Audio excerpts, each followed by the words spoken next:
introductions, and I'm a fellow at the IPR, the Institute for Policy Research at Catholic University. Okay. I don't know if you've heard of us. Tell me about you. All right. Well, this might seem redundant, but it is a working group of scholars at Catholic University dedicated to integrating Catholicism within their respective fields. Okay. So there are different so there are different working groups. My working group is the Foreign Affairs Working Group, and our current endeavor is to get together a series of podcasts to put on the website and to broaden people's horizons, to get people talking and knowing about what we're doing. Okay, good. And I thought of you because I've known about your work for years now. This goes way back to when I was a seminarian with the Fraternity of St. Peter back in the early 2000s. And Okay. I came across Culture Wars magazine on the library bookshelf. And I was just completely blown by the whole tenor of the conversation and what you were saying. This alternate discussion, this alternate mentality of Catholic thought, which I had never come across before. And it's probably no surprise to you that I found your work at the fraternity, being traditionalist. But since then I've gone on to get a PhD in politics, and I've really become interested in, well, my focus is theory in my politics degree, but the second one was American politics. And I've just been noticing more and more this clash between what our faith teaches and how the American government's behaving, especially since the end of World War II. Yes, absolutely. So that's what we do. And I'm from New York. I'll just let it out there right now. I know you're from Philly, right? Correct? Yes. We always viewed New Yorkers with suspicion. As you should. But I've been out of there for about 10 years. Well, actually, about 8 years now. I couldn't stand this. I've been out of Philadelphia for 40 years. Yeah. Well, I know. They say you can take the boy out of Philadelphia, but you can't take Philadelphia out of the boy. I think the same thing goes for New Yorkers. Whenever I get annoyed, my New York accent always comes out, right? But it seems like we've had a similar upbringing, but it's separated by generations. I know that you've talked about how you were raised in a Catholic neighborhood. Did you say it was Irish or German or Irish? Both, right? Okay. Irish. Okay. And how you eventually realized that you became a victim of social engineering, and this is what prompted you to found Fidelity magazine. Is that correct? No, that came later. What prompted me to found Fidelity magazine was getting fired from St. Mary's College for being against abortion. So that was a completely, at the beginning, I felt it was a completely intra-Catholic conflict. And then I realized, no, it's much bigger than that. It's Kulturkampf. It's very similar to what happened in Prussia at the time of the unification of Germany. Very similar to that. So I changed the magazine from Fidelity to Culture Wars. That's the reason. Okay, I did not know that. Now that you mention it, that there's a lot of similarity between, but at least with Bismarck and the church, it was open, right? They were arresting priests. Now you're getting into the differences. Yeah. The Catholics held together. They couldn't find a fifth column, and so it failed. And eventually, Bishop von Kettler got to Bismarck and convinced him that the communists were the real enemy, and he basically called off the Kulturkampf after 10 years. Are we recording? Yes. Good. All right. Good. I don't want this to. This is interesting. I might make sure we record it. No, absolutely, That's what happened with Kulturkampf, and basically Bismarck did what von Kettler said, namely introduce health insurance and Social Security, and at that point the Germans stopped emigrating. And at that point, they built up the German workforce, and within 30 years, they surpassed England because of the concentration and mobilization of German labor. And that led to World War I, and we can go on and on and on there. But I mean, that was a crucial issue, and it was the crucial insight that I had when I was doing the Kroll biography. I'd been named official biographer of John Cardinal Kroll of Philadelphia. He let me into the archives, and it was a treasure trove of information that nobody knew anything about. Mm-hmm. The battles that were going on in the 60s. I described this in John Cardinal Kroll and the Cultural Revolution, which is available on the Culture Wars website. But that led me, after doing that book, it led me to do Slaughter of Cities, because I wanted to concentrate on the whole issue of social engineering. And that's the point where I realized I was a guinea pig in a social experiment. So it took me about, I'd say 15 years to come to that understanding. Okay, very good. Well, thanks for that description. And that's, yeah, I'm going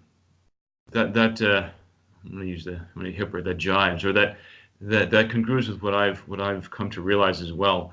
So you grew up in Philly, and I have the book, by the way. So you were the biographer to John Cardinal Crowe of Philadelphia, and as some of our viewers may or may not know, he was the Archbishop of Philadelphia when all this unpleasantness started to brew and just come out in the 1960s. Right. It was a crucial I grew up in Rockville period. Center on Long Island, and the reason why I say we had similar upbringings, because I was raised in a Catholic family too. I went to a Catholic high school, Chaminade, run by the Marianists. But we were a generation apart, so it's kind of like we had the fallout. So it's like we were living what you've come to name as a deracinated society. We were aware that we had different ethnicities, but it didn't really have much to do with our characters. Most of the guys I went to high school with were Irish or Italian.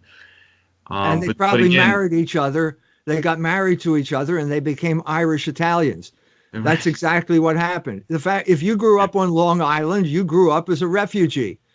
Do you know what Lynbrook means? It's Brooklyn backwards. That's right. That's exactly what Lynbrook is. It's the reverse of Brooklyn. And the catch basin, my good friend Nino Langiuli grew up in Brooklyn. He never got over it. He taught at St. Francis College in Brooklyn until he retired. And he just never got over that. And in a sense, never knew what hit him. In a sense, everybody just did it. We just moved. We didn't realize it was ethnic cleansing at the time. So the Italians moved out and they married the Irish. And then at that point, you have a crucial an issue here. What am I? Exactly. What am I? And this issue hit at exactly the same time that the Catholic Church is going through an identity crisis because of Vatican II. So it was the perfect storm.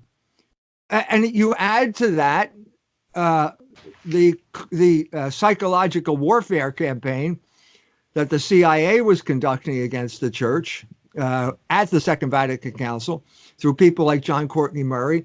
You add to that the Jewish psychological warfare campaign against the church at the Vatican Council, run by Malachi Martin, and you've got, I mean, it's a miracle that we're still here. It's a miracle that anyone survived. Right, but it is proof of the divine origin of the church, right? That's right. And that's the only argument that would hold. I mean, if this happened to any other religion, it wouldn't have. First of all, no other religion would have attracted this kind of attention, and secondly, it wouldn't have survived. That's right. So this has to do. So we've been talking about so far the internal workings of the church in American society, like beginning in the '60s with Vatican II, that big atom bomb that went off in Rome, and then it found its way over here. The fallout. Coupled with the racial tensions, the social instability of the '60s, I know about that just through research and also my parents telling me. So I guess if we could shift to, so the reason why I called you was to talk to you about a critique of American foreign policy. So it's taking the American government as such and looking at it through the lens of the perennial teaching of the church and finding out exactly what its principles are, and then some examples of where it's really gone awry. Okay, we're talking about this. We're talking about the same group of people, just focusing on a different area. Okay, the WASP elite flooded into organizations like the CIA after World War II. Paul Blanchard was mobilizing this group of people with his book, American Freedom and Catholic Power. The line among this group of people at this time was that, well, we defeated fascism, and now we have the new fascism, otherwise known as the Catholic Church. And the Catholic Church is taking over the world, and we've got to do something about it. The WASP elite was unanimous. Paul Blanchard was a celebrated figure. He's forgotten now, but he was a celebrated figure among these people.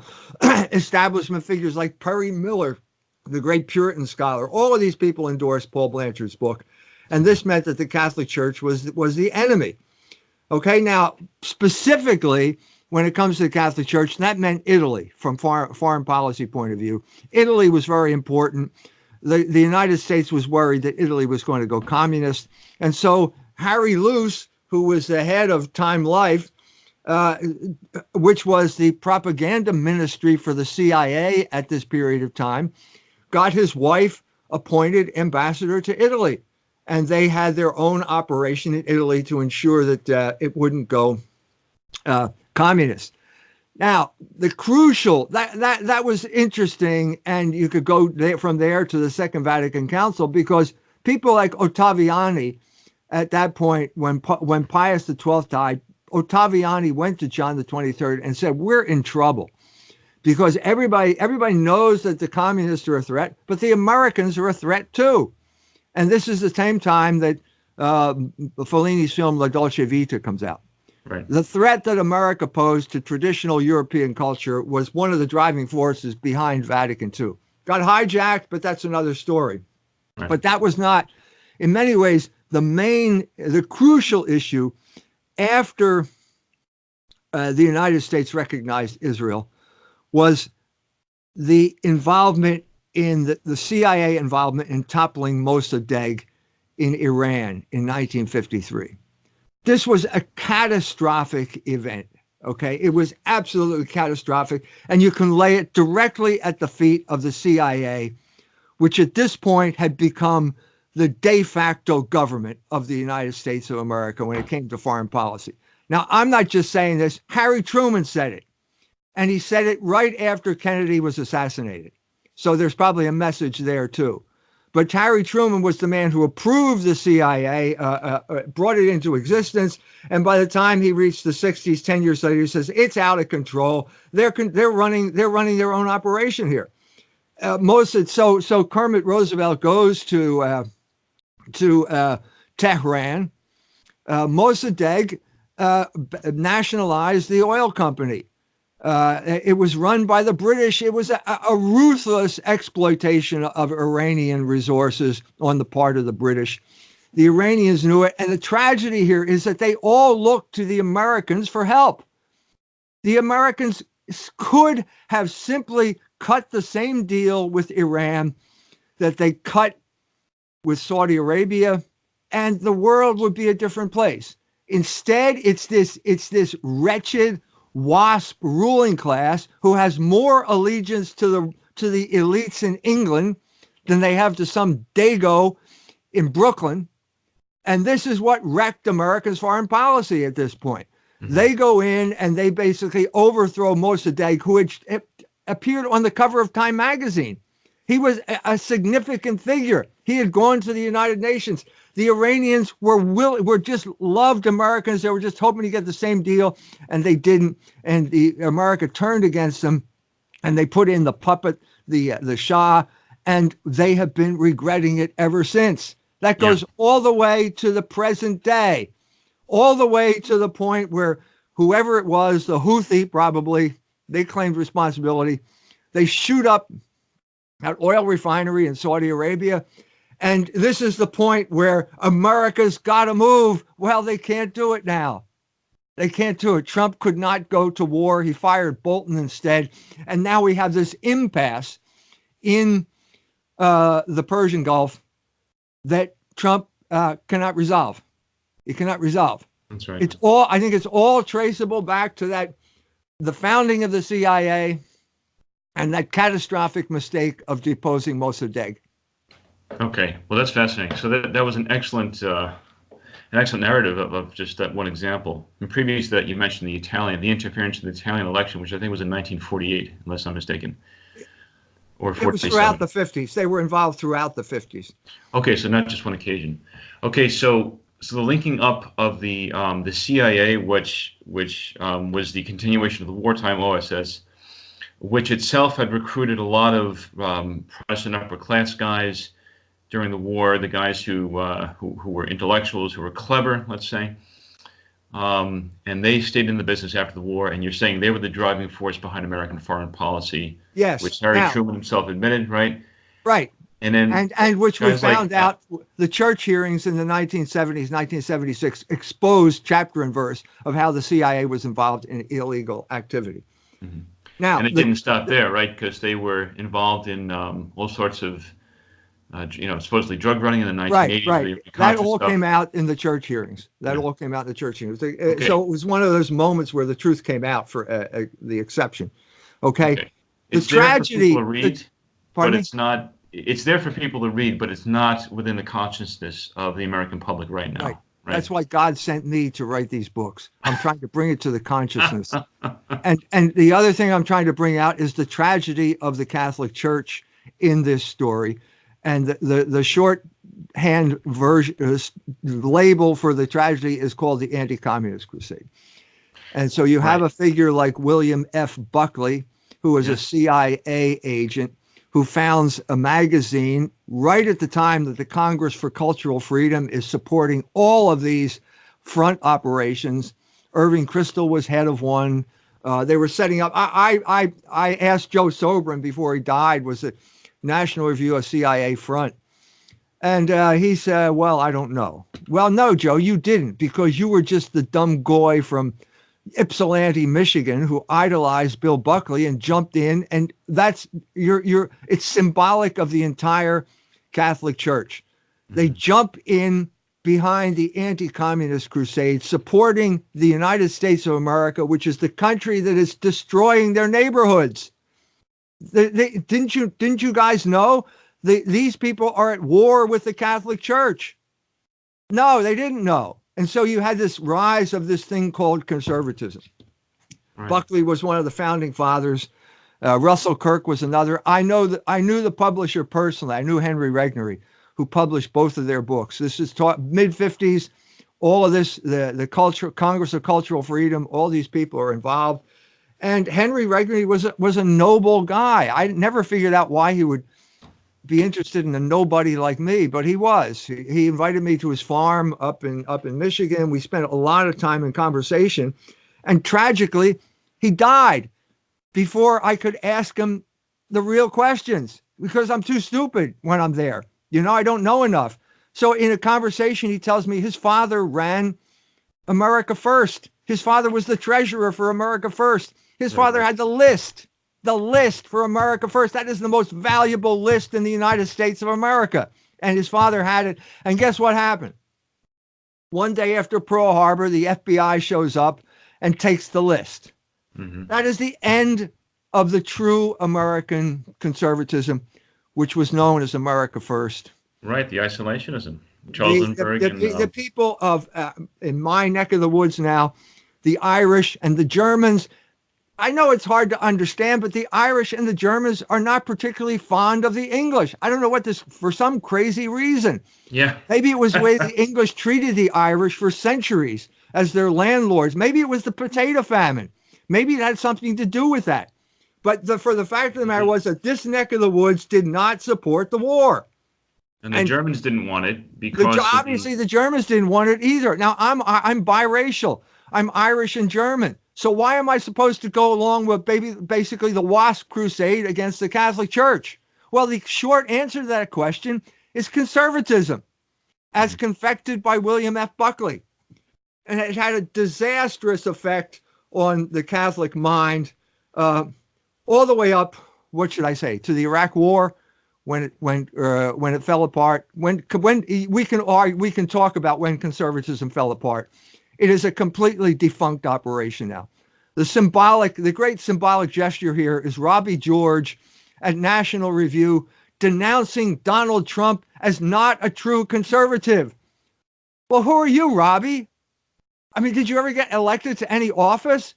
So it just showed the whole failure of that movement. I think that was Pope Francis and Donald Trump basically marked the end of conservatism, for whatever it was worth. And in my sense, it was basically good riddance. It was a CIA front operation from the beginning. All right. So maybe I could qualify that by saying American conservatism, or this, because in the past, you've mentioned many times the subordination of Catholics in this country to Americanism. And it seems like this Americanism is this imperialist, wasp-driven foreign policy, succeeding what was the English imperial mindset after the Second World War. You know, filling the shoes of England and just continuing in that vein. And the big question is for American Catholics, as you said, well, why do we want to go along with that? Because these are the same people who are trying to break up our neighborhoods. They did it in New York and Detroit and Philly and in Chicago and wherever else. But yeah, so actually, I was recently watching editions of Firing Line, which Bill Buckley started in the '60s. And it's easy to see why he was so popular, because he's a very suave guy. He used big words, you know, and he actually let his guests talk. But all the same, I mean, he was on there defending Vietnam, and just, you know, he was essentially he was just giving his reason for the anti-communist crusade. And then he'd have people on like Noam Chomsky, for example. That was a famous Right. episode in Chomsky 68. tore him apart. Yeah. Even though I wasn't convinced that Chomsky pretty much said, this makes me feel bad, but I can't say that it's the absolute truth. I mean, he gets confused about objectivity and moral objectivity, Right. But no, he was a This is cognitive dissonance. Here you got the yeah. Catholic guy arguing with the Jew, and you have to admit the Jew was right and Buckley was wrong. That he had an indefensible position. That's true. Buckley had a catastrophic effect on New York Catholicism. He had a catastrophic effect. A classic example is George Marlin. If you know George Marlin. No, I don't. Written a number of books. He was head of the Port Authority when 9/11 happened. He came out here, gave a talk, and he said that he was a teenager when Buckley ran for mayor. He never got over it. I mean, this was, if you wanted the cause of Americanism, it's Irish inferiority complex. That's what caused. So you have people like Bishop John Ireland who want to come over here and they want to get along with the big movers and shakers like J.J. Hill. That's Irish inferiority complex. And you have Buckley now who comes in and makes Catholics, they look cool now. He's got a limousine. He wears that seersucker suit. I love seersucker suits. My son loves seersucker suits. I love to walk around New York in a seersucker suit in the summer. But the fact of the matter is that you betrayed your own people. You betrayed your own people because you wanted to curry favor with the rich and the powerful, and that meant the WASP elite at that time.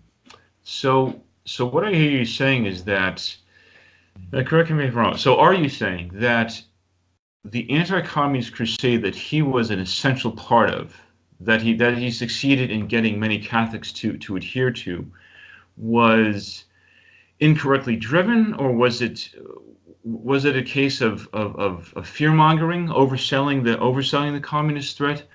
Or what do you think about that? Yes. Like during the Cold War. Yes, the Cold War. Look, it was the Soviet Union was never a military threat to the United States during this period of time. Never. It had to be kept on life support in order to keep these people in power. The same thing is true today. What was the main problem that Donald Trump had when he came into office? He would not go to war with the Russians. Right. It's all the way up to today. We've got the same thing. And the crucial moment in this history was John F. Kennedy. John F. Kennedy is the Paul Blanchard's worst nightmare come true. We got a Catholic in the White House. I was in Philadelphia. I was 12 years old in 14 years old in 1962. And I go down to Independence Mall, and there's a Catholic president on the platform, a Catholic governor of the state of Pennsylvania, and a Catholic mayor of Philadelphia. Well, this is the Catholics taking over, you know, and at this point, John F. Kennedy was murdered. We all know he was murdered. Maybe you think it was a lone deranged gunman. No, I don't know. I'm not I don't sold think on that so. at all.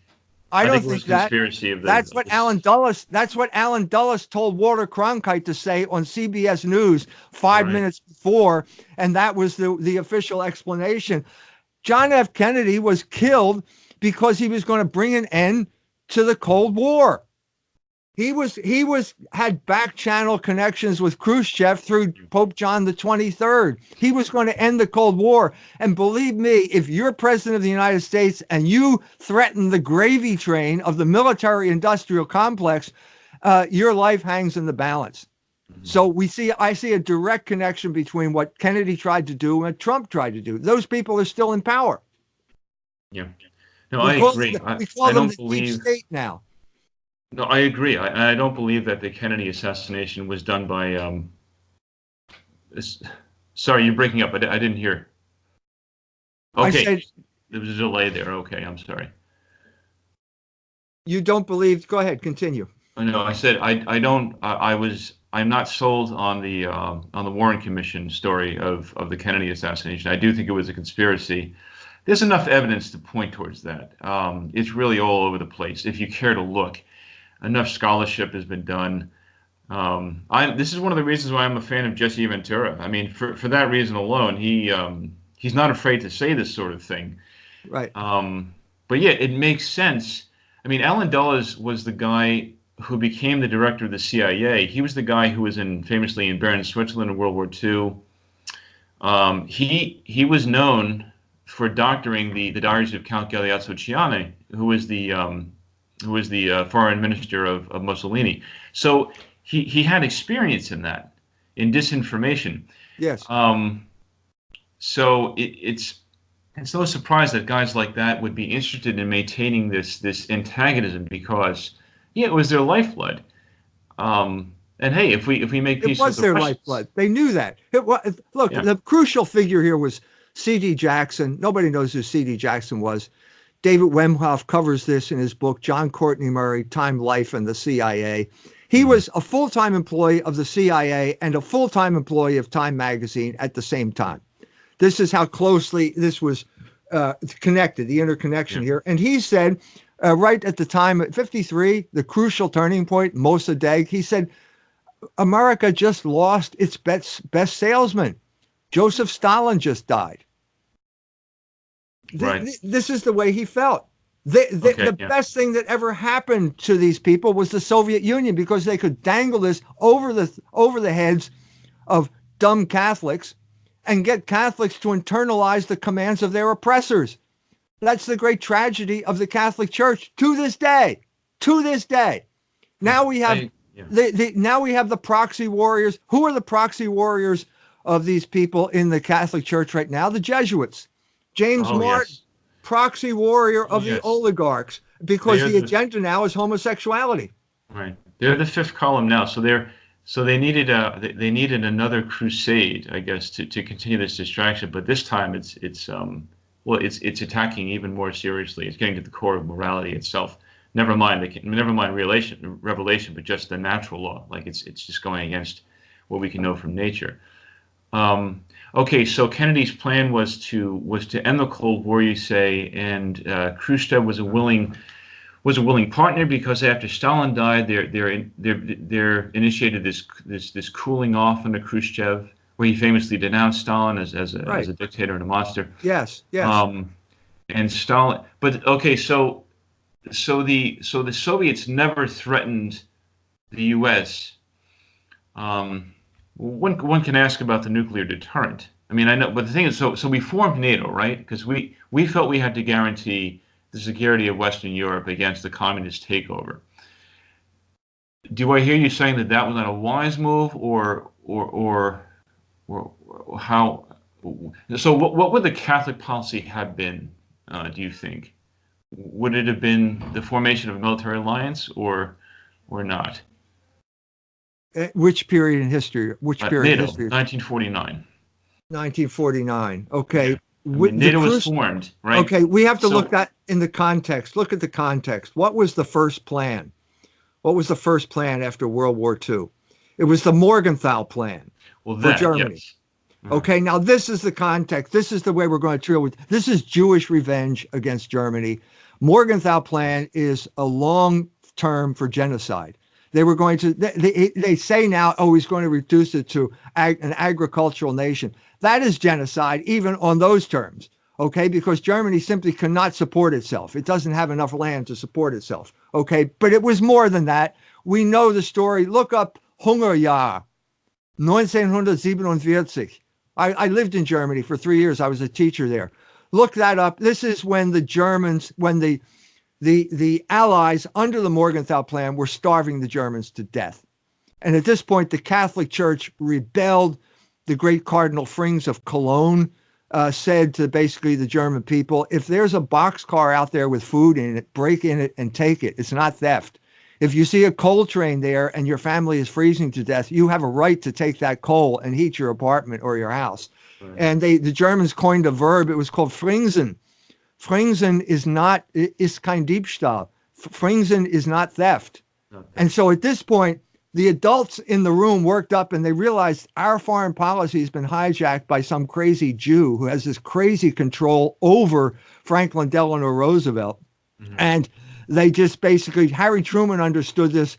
Morgenthau wanted to go to the conference in Canada, the Bretton Woods, one of the Bretton Woods things. And he said, no, you're not going. And Morgenthau said, I'm going to resign if you don't. And he said, fine, I accept your resignation. At that point, the adults walked into the room and Marshall showed up at Harvard. General Marshall showed up at Harvard and brought about a new plan called the Marshall Plan, which was basically to fight poverty. Now, there were ulterior motives here because at this point, it became clear, I think, to these people in the room that maybe they didn't know this specifically, but Harry Dexter White was a communist. He was working for the Soviet Union. The plan was pretty much make the situation so intolerable in Germany that they will invite the Soviet Union in to take over Western Europe. Once the Morgenthau Plan disappeared, then you had the Marshall Plan. Then there was a different program.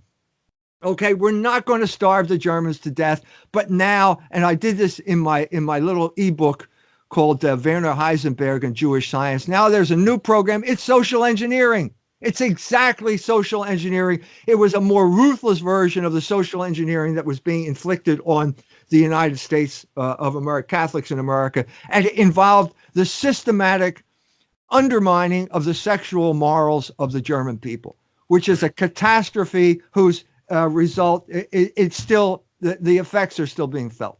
Well, absolutely. No, I know about this, and you've written. I remember reading about this, that the creation of pornography and the taking away of all the moral restrictions in the theaters, in the newspapers, and on film, and the result is that you get this big deluge of pornography, and that was the goal. That's right. Okay, so the Marshall Plan was, if it wasn't an exercise of charity, at least it had strings attached. It was meant to keep these countries within the American orbit. So, I mean, to get back to your original question, I think NATO, the purpose of NATO was to colonize Germany. It established all these military bases in Germany and basically said, we're protecting you from the Soviet Union. But I think the real purpose was the colonization, the permanent colonization of Germany and of Western Europe. So colonization, how? Was it in terms of, because we still have military installations in Germany, which we still do. I really can't stand. There's no need for it. With just like the cultural colonization? Well, it was both. It was both. You had first of all, every single magazine, every single newspaper, every single TV show, every single film had to get a license from the occupying power, from the Americans. And it was a Jew from New York City who handed out the licenses. Yes, so you had this ruthless Jewish control over the mind of the German people. Okay, you had to grovel before this Jew from New York City to get a license. And then when you got the license, you had to toe the line. And the line at that point was Alfred Kinsey. This was the tip of the spear. And basically you had all of these magazines like Stern. The magazines were the vehicle of information in Germany at this point because television was just, ugly. Little box with black and white pictures. It was ugly. But magazines started doing articles on the Kinsey Report. The word report entered the German language at this point. It's not a German word. Bericht is the German word. And suddenly report, and suddenly you had films like the Schulmädchen Report, 13. Folge, 13 serializations of the Schoolgirl Report, which is basically softcore porn to corrupt the morals of teenage girls. I was there. I was teaching those teenage girls when these films were being shown. I saw them bringing Bravo, this magazine, into class with them. Bravo had an advice column run by a man by the name of Dr. Sommer, whose real name was Weinstein, and his job was to teach these girls how to masturbate. That's what Bravo was about. It was a ruthless campaign of social engineering against the German people at the same time that their country was occupied militarily. So they had no choice in the matter. It was forced on them. Wow. So we're seeing two sides of the same coin. The example that you gave with Americans in this country, the American Catholics being called to support the anti-communist crusade, but at the same time their neighborhoods are being destroyed. The same thing in Germany was happening to I guess the Catholics in Germany. Absolutely. Were being asked to support NATO. You know, the one man who understood this, it was Frings. Cardinal Frings was not only the man who told them to take the coal from the coal train, he was saying this is an attack, this pornography, the term at the time was Schmutz und Schund. Schmutz und Schund, yeah. Schmutz, filth and smut, or something like that. Archaic words. The Germans are embarrassed when you say Schmutz und Schund now, especially compared to Kinsey, who is a scientist. You know what I mean? But right. Frings was the man who stood up to this and told them this is an attack on the German people, on the moral fabric of the entire German people. And I think at this point, this is, if you were Cardinal Ratzinger or Pope Benedict, now I'd like to ask him some questions. Were you, Your Holiness, were you embarrassed by the terms Schmutz und Schund? Because he was the guy there at the time. And he wrote a memoir of Vatican II about how, we decided on taking a new approach. The wall of Latinity had to be broken, and he goes along in this lines. I would really like to ask him, were you there? Which way did you vote on Schmutz und Schund? Did you think it was outmoded? Were you embarrassed by this? Were you embarrassed by American scientists like Alfred Kinsey, a completely bogus fraud funded by the Rockefellers to corrupt the morals of the American people? Were you intimidated by that? That's a good question. He is still around. I know you've spoken to him in the past. I tried to make contact with him through an intermediary when I wrote the Heisenberg ebook, which is a chapter in my Logos book, by the way. Okay. And this person, I can't tell you how tragic this is. This person refuses to make the connection. What are you doing here? What are you afraid of? What are you afraid of? If you don't stand up to these people, they will destroy you. That really is tragic. So this is quite interesting. So from what I hear you saying, this psychological warfare was a big part of American foreign policy. It wasn't even not just American domestic policy against the church, but American foreign policy in bringing to heel not only the Germans. I mean, I guess you could say the French and the Italians too. But it was mainly the Germans because they were the focus of the recent war, and how this social engineering really, I guess you could say, allowed the American Empire to continue, is allowing it to continue because it's trying to break down national consciousness. It's sowing materialism, immorality, etc. Right. But at the same time, we're seeing now a pushback in Europe, thank God, from nationalist parties.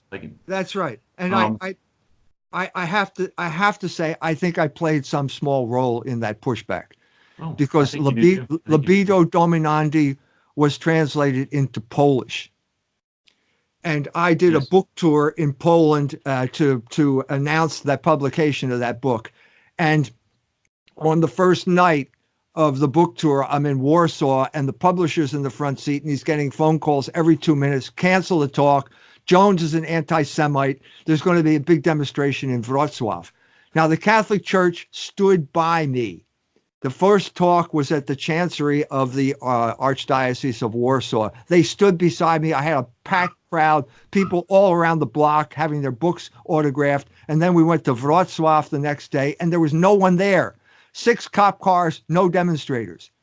So I'm in Argentina about 2 years later, and I get an email, and the email is basically, between your book, Libido Dominandi, and the Polish bishop's statement on gender ideology, which came out about 2 months after my book tour. You destroyed gay marriage in Poland. So the point I'm trying to make here is the recipe for success is solidarity. Yeah. Is solidarity. You need Catholic solidarity, and if you have it, you will defeat these people. Tell that to the people at Catholic U, okay? Yeah. Tell that to the people at Catholic U. Because I have my own little story I have a Catholic U story, if you want me to tell you that too. Sure. But before you do, let me just sum up about. Okay, so solidarity, taking a cue, of course, from the Poles who were organizing in 1981 in Gdańsk against the communist regime in Poland. So the question is, the big question is, how do we get solidarity in this country? And it has to come from us. It has to come from the leadership. The fact that we're forced to choose between Democrats and Republicans is a real tragedy in itself. And I've been arguing for some time now that there needs to be a Catholic third party, just like there was in Germany, the Zentralpartei, right, which was used to moderate the Prussian militarists. There have been arguments that I think Cardinal Dolan lamented that Catholics are unwelcome in the Democratic Party. And I'm thinking, well, why would you want to step foot inside that organization? Because it's pro-abortion. There's no possibility of having any kind of resolution. Right. So solidarity is the way to break this impasse, or rather this stranglehold over American foreign policy, which, if it's not run by the WASP anymore because they're dying off, then it's by the Jewish neo-conservatives. Right. Those who are the friends of Israel, the friends of the Zionists, and really have gotten our feet stuck in the mud in the Middle East for decades now. Right. Okay, so what is your Catholic U story? Okay, so I'm scheduled to give a talk at Catholic University. It's on architecture. I've written books on architecture. It's called Living Machines. It was a symposium on architecture. I'm ready to give my talk. I get a call. This is in a series, not just me. I'm part of a series. Mm-hmm. My talk has been canceled. Okay, not only has my talk been canceled, the entire series has been canceled. Now, why is that? Well, because the SPLC called up a dean at Catholic U and said I was an anti-Semite. Now, did that dean call me? That dean, I assume he was a Catholic. Did he call a fellow Catholic and say, wait a minute, I'm hearing this story. Is this true? No, he immediately cancels the whole thing. The whole thing. And then other people who don't even know me can't get to speak there. Now, this is a tragedy. Mm-hmm. This is the exact opposite of what happened in Poland.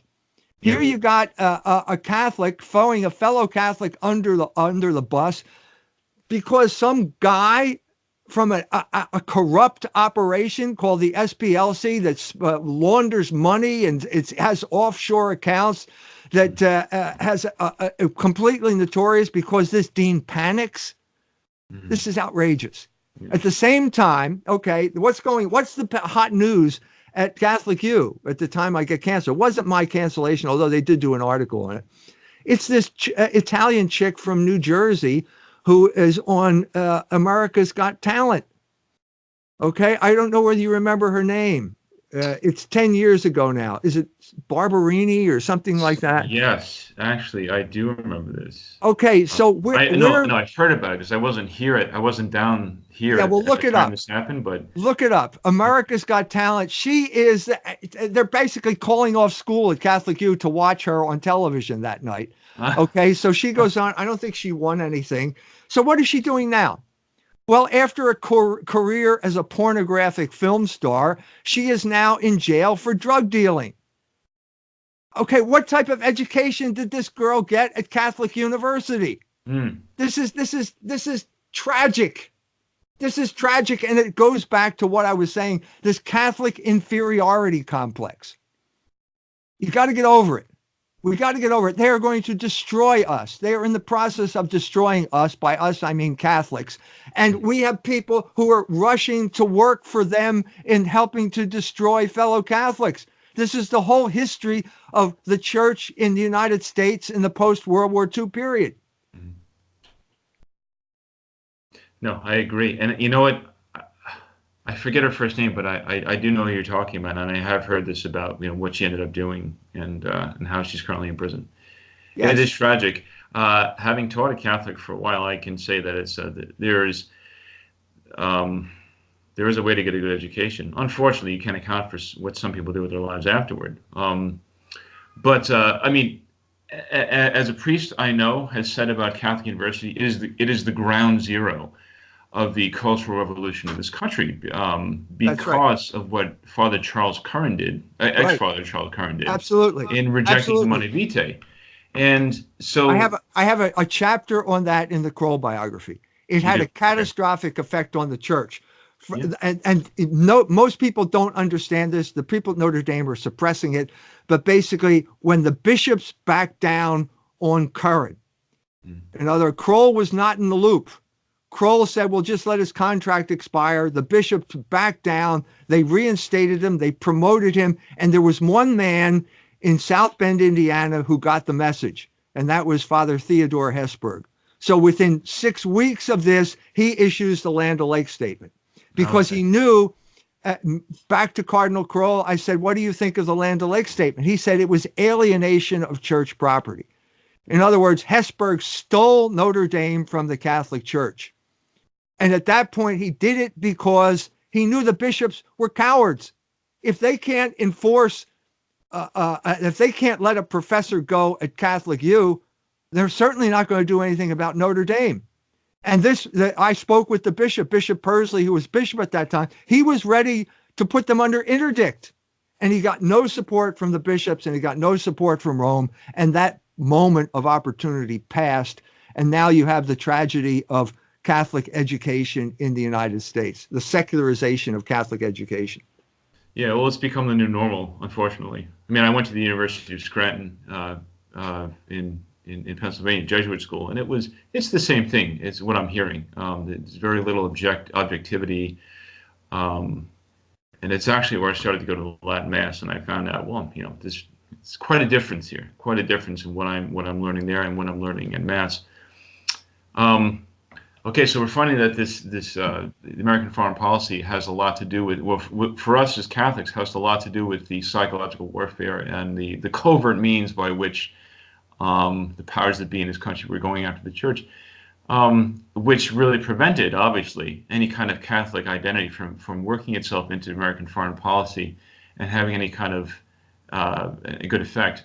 So, when something else which has intrigued me from a Catholic point of view, as a Catholic, so we could say that this state of affairs lasted until the Soviet Union fell, and then we saw a new shift with this American neo-conservatism and the spreading of NATO and the continuance of the alliance without any real purpose. Right. Absolutely. So what intrigued me after the fall of the Soviet Union was the breakup of Yugoslavia. So I was in high school when this happened, and I remember reading about this in Newsday when I was back on Long Island, and how we were painting the Bosnian Serbs as the worst kinds of people in the world, like they were just automatically ex post facto guilty. A priori guilty of all kinds of tragedies inflicted upon the Muslims and the Croats, chiefly the Muslims. And then, the research that I've done after this, I've learned that the same kind of thing was happening. The same kind of deception game was being played to lure not only the American populace, but also the Catholics, because we're grouped into the people whose support they would want. Well, of course you're going to go support the Bosnians. Why? Well, because of what the Serbs are doing. And what are the Serbs doing? They're committing ethnic cleansing. They set up concentration camps. Remember those? Sure. And they're trying to take over and destroy a nation which is recognized internationally in the UN. So we have to stop this. And albeit it was done under the auspices of the UN, to me it represented this continuation of what I've come to see as a very un-Catholic, neo-imperial behavior of the U.S. You read a book. You've written two books about Medjugorje. One of which I read called The Medjugorje Deception, and that's given to me another angle on the whole war over there, and how Croatian nationalism was really ramped up again by these supposed apparitions. I don't, like you, I don't buy them at all, and I'm waiting, not on pins and needles, but still waiting and waiting for the Holy Father to actually say something about this. Well, don't hold your breath, because it's Yeah. it's heading in the opposite direction right now. This No, I is know. another tragedy of the Francis papacy. Yeah. They sent a Pole over there to investigate Medjugorje about a year ago. Hmm. And he comes back and says, well, I'm not saying that it's true, but all those pilgrims need to be taken care of. And this is the thin end of the wedge. So Yeah. Medjugorje was involved in Croatian nationalism from the beginning, absolutely from the beginning. Hmm. The two men who created this, it was not seers, it was two Franciscans who created it, Jozo Zovko and Tomislav Vlasic, and they were both flaming Croatian nationalists.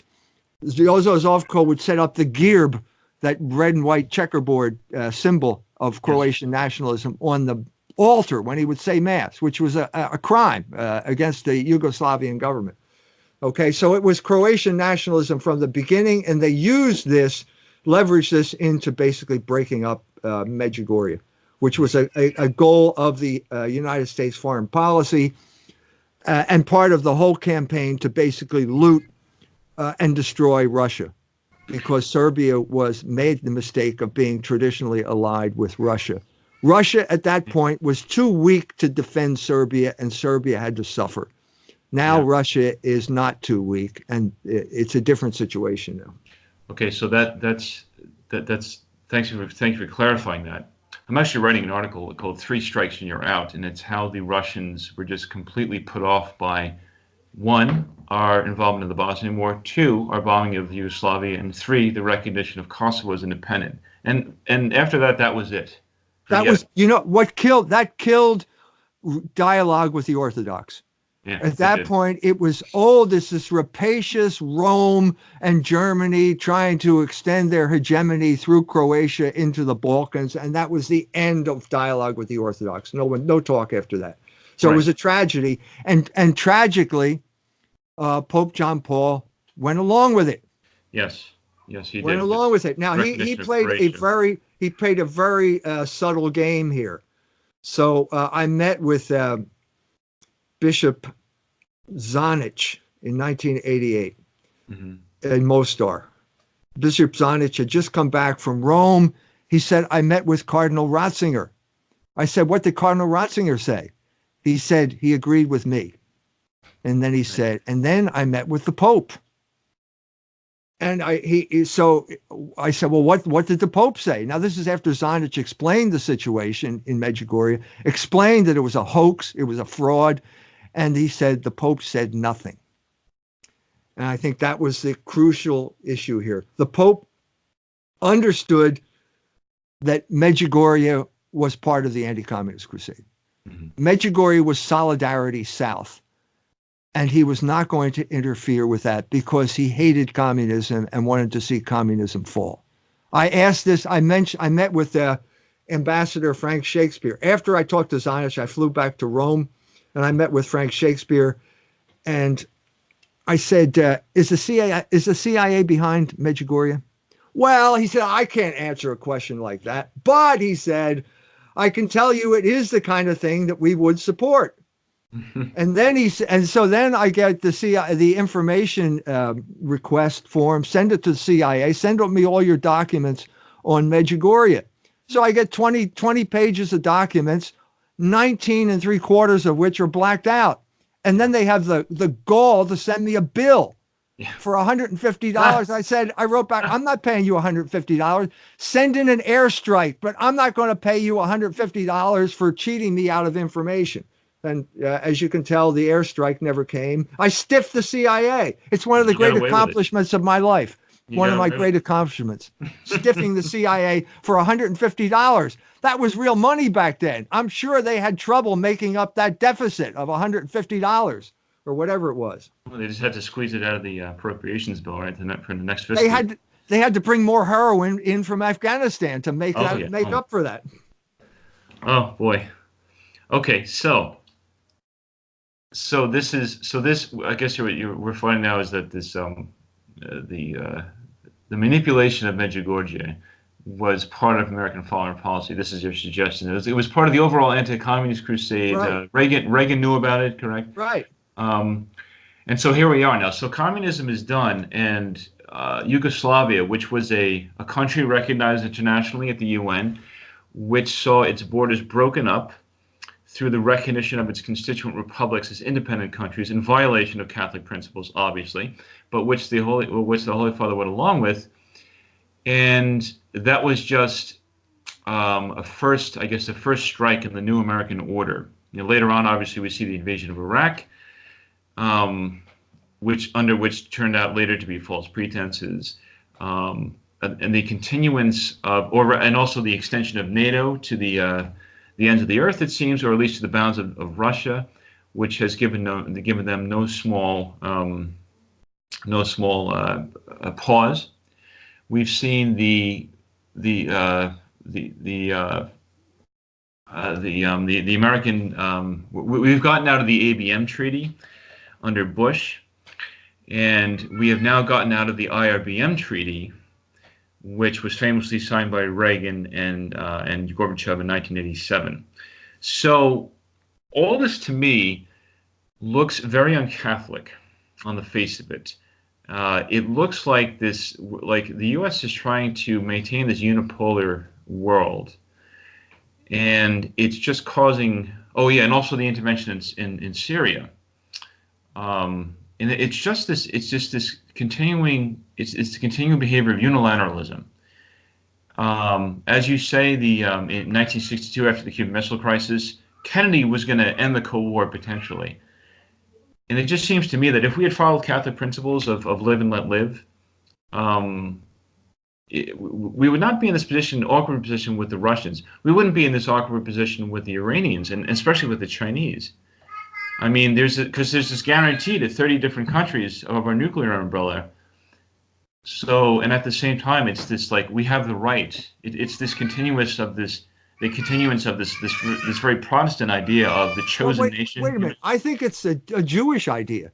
I think the problem with Jewish foreign policy, when the neoconservatives take over, there's no sense of logos here. They're in rebellion against logos, so they don't know limits. So the WASP had the sense of, well, we have to balance powers and things like that. That's gone. That disappeared when communism fell and the neoconservatives took over our foreign policy. That's an interesting point. Okay. Which also corresponded to the Jewish takeover of our culture. I mean, after the Catholics were defeated on the production code, the Legion of Decency, the Jews ran the media. They ran Hollywood, and they used it to promote pornography, which is what they're doing to this day. So that was the crucial turning point. I think the crucial turning point was when they took over the White House. So that's a very interesting point now. So when I hear you say logos, and I know this is part of the title of your upcoming book, correct? Right. Logos Rising. Logos Rising. Can you give us a date on when that's going to be finished? Or? I can't, but it's we're working on it right now. We're editing it, we're laying it out, and we're going to roll it out within. I get in trouble whenever I say a date. My wife comes and beats me over the head and says we can't do it by then. So I don't want to get in trouble with my wife again. But okay, so just, soon. That's fine. Just as long as we know, as our audience knows that is going to come out. It's over. The book is finished, and it's going to come out, and it's about history. It's about divine providence in human history, and how Augustine finally understood that all of human history is like a psalm, and time is like reading a psalm. And you have this conflict here between human freedom and divine power, and you can't choose just one or the other. I mean, the Muslims say it's just Allah, and you have fate, and that's that. And the Americans say it's all dependent on free will, and I'm free to do whatever I want. No, it's a combination of those two things. Right. And I think the end of the book is 1979. which I think is an annus mirabilis, because it was the overthrow of materialism. It was the Ayatollah comes to power in Iran in February of 79, and then Pope John Paul II, 4 months later, says Mass in Warsaw in front of 1 million people. Now, these people could not have coordinated what they were doing. They tried. John Paul II wrote to the Ayatollah Khomeini and tried to get him to work out the hostage crisis. And the Ayatollah Khomeini wrote back and said, mind your own business, because he saw the Pope as a puppet of American foreign policy. And to some extent, the Pope was a puppet of American foreign policy. Mm-hmm. But I'm saying that how do you explain this? It's God. It's the Hegel would call it the zeitgeist. He would call it the cunning of reason, die List der Vernunft. But this is God working in human history, and the shelf life of materialism had expired at that point, and nothing could keep it going. So Western materialism goes under the Shah when the Shah leaves, and Eastern materialism, Soviet materialism, goes with John Paul II. You have a religious revival throughout the entire world. And thankfully, the Poles are still holding strong with this, as you mentioned, with the defeat of gay marriage. But their Pani z Wami, I think, is the Law and Justice Party. They're still holding strong. I know you referenced this in your articles about the moral resurgence, the moral awakening, especially within the Iranians. Albeit they're Muslims, so they go to the other extreme.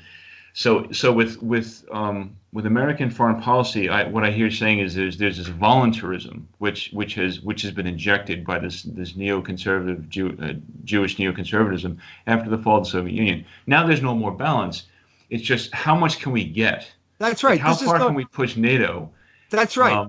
This is chutzpah. This is the only Jewish virtue I can identify as chutzpah, which means pushing it way beyond rational limits to see what you can get. And so the classic example of chutzpah was the Ukraine. Victoria Nuland orchestrating a coup in the Ukraine, and that's where the empire stopped.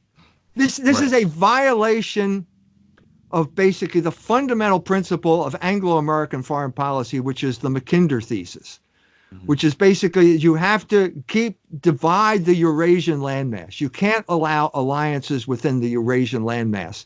You have to control that through playing people off against each other. This is what led to World War I. As soon as the Germans look as if they're going to sign a treaty with Russia, you have to declare war. What Donald Trump is doing, Donald Trump is the zeitgeist. He's the Weltgeist on horseback or on a golf cart or something like that.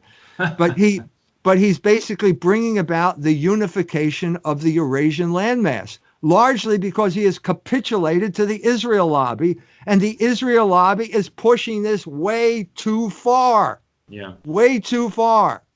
It's the boomerang effect. Yeah. You're bringing about the exact opposite of what you intended. So the classic example of the cunning of reason is the neocon invasion of Iraq. We know what your intention was. It was to protect Israel. What was the result? You created Iran as a regional power because you removed the main enemy of Iran and killed them. Yep. This is the way God works in human history. It also allowed the Iranians to increase their supply to Hezbollah and to get involved in Absolutely. Syria. You neoconservatives created the Shia Crescent.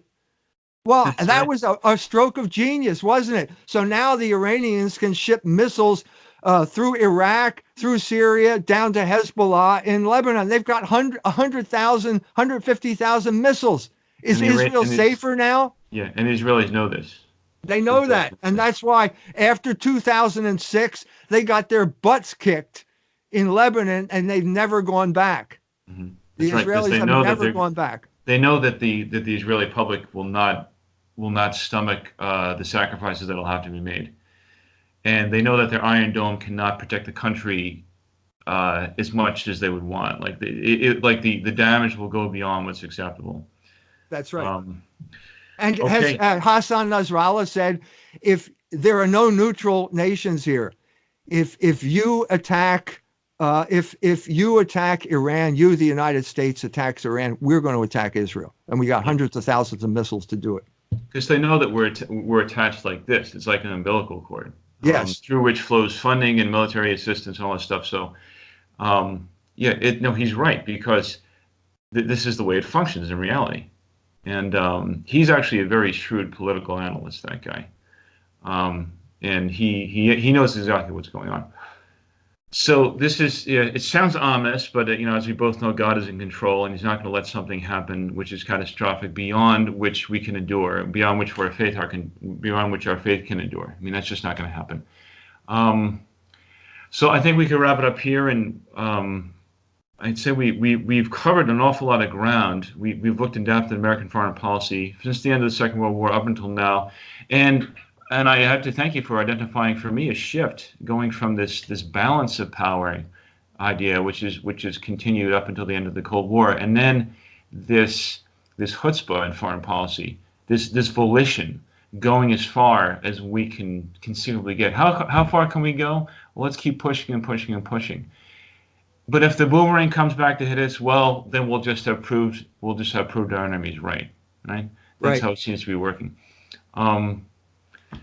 So thank you for taking the time. It was a real pleasure to talk to you. It was my pleasure. Very insightful. Very insightful. Give my regards to my friends at Catholic U. I will, and I hope a lot more people are going to know about your name at Catholic. You certainly need to be known. Jones at culturewars.com. You can reach me there, or go to culturewars.com to establish secure channels of communication that will thwart the psychological warfare that is being waged to this day against the Catholic people. Right. So we'll keep this alternate discussion going, because it needs to be kept going. And so long as YouTube keeps going, and so long as you can keep publishing your books and your magazine, we're gonna have that. Please God, we're gonna have that opportunity. Thank you. Pleasure to meet you, Dr. Jones. My pleasure. Bye-bye.